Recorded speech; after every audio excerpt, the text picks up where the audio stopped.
अरे ये अभी है पकड़ लेंगे। अरे मोमबत्ती थोड़ी जलेगी ना बट्टे थोड़ी खड़े जाओ कैसा खड़ा मैं। अरे क्यों वीडियो बनाते हो ये चाकू के वीडियो। अरे चालू हो तुम काट तो कट जाएगी जे तो। चलो अभी इधर जाओ खड़े जाओ चलो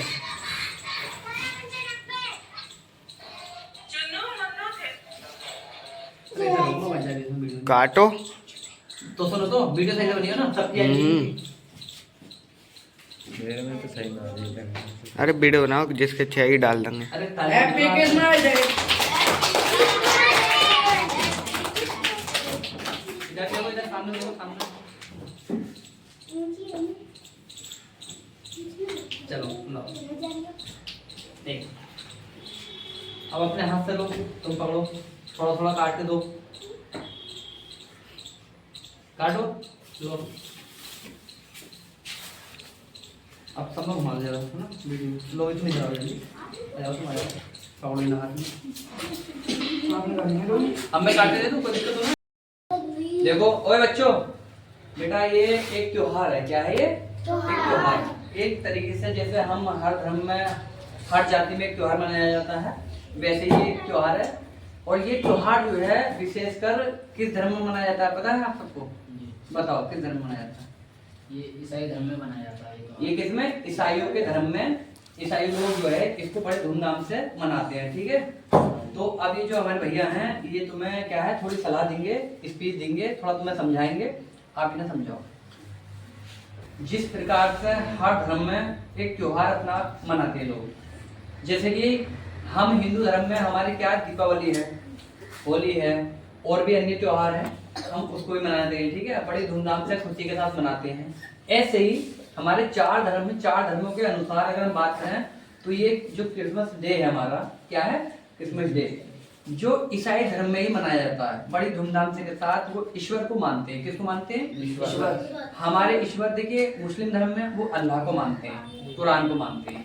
उसी प्रकार हम हिंदू धर्म में किसको वेद पुराण रामायण या भागवत गीता है उसको मानते हैं। तो इसी प्रकार से वो लोग भी क्या है ईसा मसीह जो है कौन है? ईसा मसीह। देखिए उनको वो ईश्वर मानते हैं। क्या मानते हैं? ईश्वर। जिनका देखिए एक चिन्ह होता है एक रूप होता है एक आकार होता है। किसी भी चीज को मानने के लिए उसका एक आकार दिया हुआ होता है।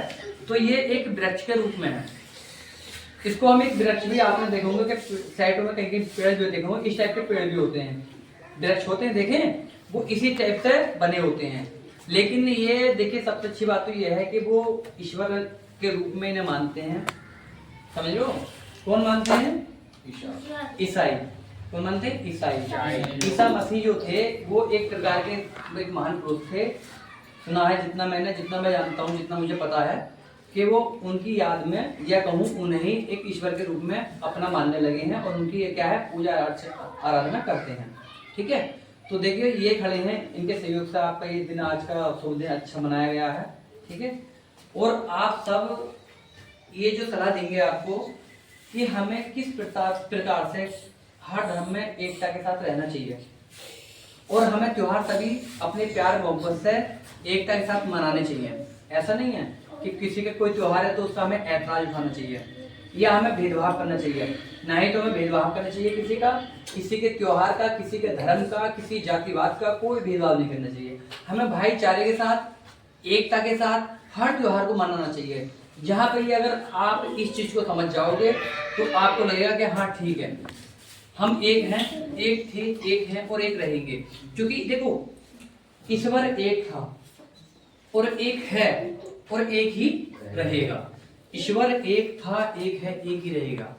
ईश्वर ने अनंत शाखाएं बना दी अपनी अनंत आकार दे दिए अनंत रूप दे दिए कि मुझे हर रूप में हर व्यक्ति पूजेगा अपनी श्रद्धा अनुसार अपने मन की श्रद्धा की भाव के अनुसार हर रूप में।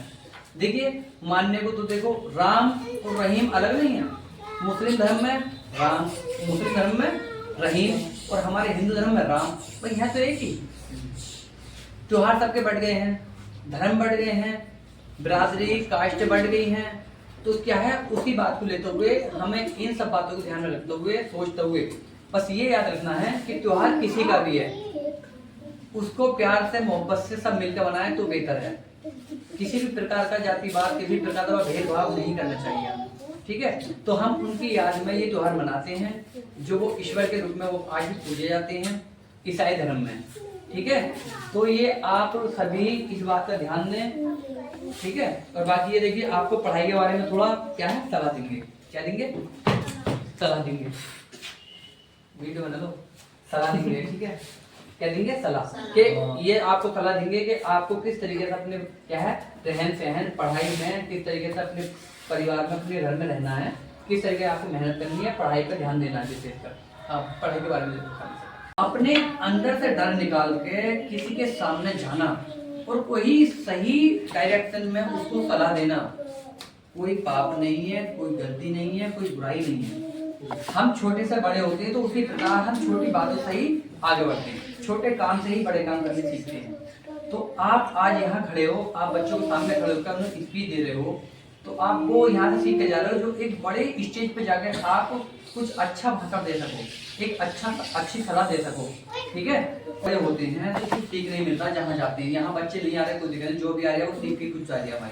और इतना सीख रहे हो कि कभी अगर कल को तुम्हें कहीं तो 20,000 अगर 10,000 या 100 लोगों में अगर खड़े होकर तुम्हें बोलना पड़ जाए तो तुम खड़े होकर थोड़ी देर सोचो क्या बोलूं। और यहाँ आज तुम ये चीज को, इस डर को अपने से बाहर कर दोगे ना, तो वहाँ 1000 लोगों में खड़े होकर आप एक माइक लेके हाथ में आप कुछ बोल सकते हो, अपने दिल की आवाज, अपने मन के भाव निकाल सकते हो महफिल के सामने। अपना डर निकालो, जो भी बोलना है उसको दिमाग में सोचो, ऐसा नहीं है कुछ भी बोल दिया हमने। और नजर में नजर के बात अगर नहीं करना चाह रहे आप, तो आप दाएं बाएं घुमा के अपनी नजर को अपने आप को ही अकेला समझ के आप बात कर सकते हो सामने वालों से। अपने भाव को, अपने मन के भाव को अगर हम निकालना चाहते हैं और हम तो पूरी दुनिया को दिखाना चाहते हैं यूट्यूब के माध्यम से या किसी भी चीज के माध्यम से, सोशल मीडिया के माध्यम से, तो यही तरीका है। आज छोटे से कमरे में यहाँ पे बैठे हो ना, ये छोटा सा वैसा लग गया, 4 लोग दिख रहे हैं यहाँ पे। एक समय ऐसा भी आ सकता है कि इसका नसीब कब बदल जाए कुछ नहीं पता। एक गरीब परिवार की कहो या एक पिन्नी बिनने वाली लड़की आज की डेट में सोशल मीडिया अच्छाई पड़ी है, वायरल हो रही है, तो तुम तो एक महान इंसान हो। तो कहाँ हो? यहाँ से कुछ सीख के जाओ। अगर मेरे पास आप आ रहे हो तो 1 घंटा ही मुझे दे रहे हो, तो यहाँ से इतना कुछ सीख के जाओ कि आने वाले भविष्य में आप मुझे याद रखो कि हाँ भैया ने कुछ सिखा था कि भाई साहब तुम्हारे पास गए, वो से सीख के यहाँ आए। आज तुम्हारी हिम्मत जब बढ़ेगी जब यहाँ कुछ बोलोगे, समझाओगे, तब जाकर वहाँ लोग जो बोल सकते हो अपने मन की बात। और अपने मन की बात कहने में कोई बुराई नहीं है, कोई डर नहीं है। अपने अच्छे विचार किसी के सामने रखना बुरा नहीं होता है। वो तो तुम्हारा बड़ापन कहूँ या तुम्हारा एक स्वभाव कहूँ कि तुम लोग वहां पर खड़े होकर अच्छी बातें कर रहे हो, तो किसी न किसी के दिल में जगह बना रहे हो अपनी। तो ये हमेशा विशेष कर याद रखना कि हमें आगे बढ़ने के लिए छोटे ही कदमों से चलना पड़ता है। हमें आगे जाने के लिए, हमें ऊंचाई तक पहुंचने के लिए नीचे से ही स्टार्टिंग करनी पड़ती है। आज वही आपकी स्टार्टिंग है, ठीक है।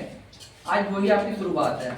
आप दिमाग से वो चीज निकाल दो कि हम क्या है क्या नहीं है। आप ये सोचो कि हमें करना क्या है। हमें छोटे से ही बड़ा होते हैं तो हम छोटी ऊंचाई से ही बड़ी ऊंचाई तक पहुंचते हैं। किसी पर्वत पे चलने के लिए सबसे पहले आप जमीन पर पैर रखोगे, तब ऊपर पहुंचोगे धीरे धीरे।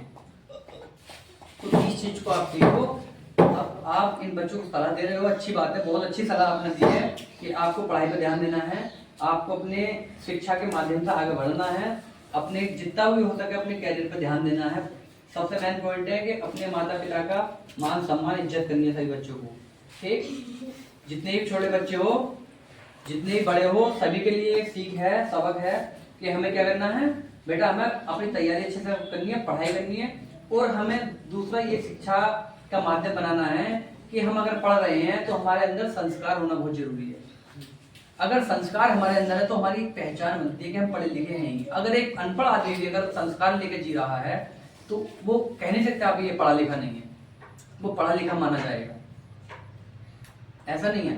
तो किसी मोटी किताब पढ़कर हम ज्ञानी बन जाएंगे ये तो ठीक है, लेकिन अगर संस्कार नहीं तो बेकार है पढ़ाई। संस्कार ही हमें बताते हैं, हमारी पहचान कराते हैं कि हम किस माध्यम के, किस तरीके के इंसान हैं, किस बैकग्राउंड से हैं, किस परिवार से हैं।